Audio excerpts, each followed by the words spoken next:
So guys देखिए इनका beard cut होने जा रहा है और फेस शेप में होने जा रहा है। देखिए कैसे हो रहा है। और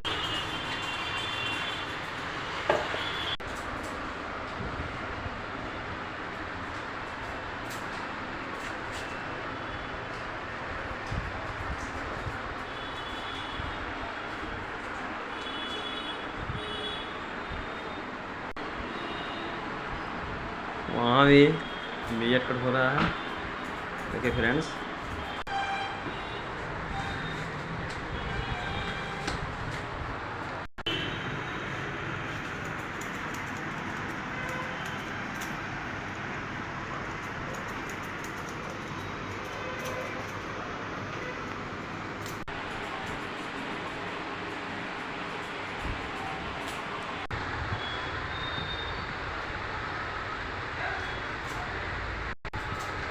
बियर्ड को सॉफ्ट करने के लिए ये क्लीजिंग कर रहा है।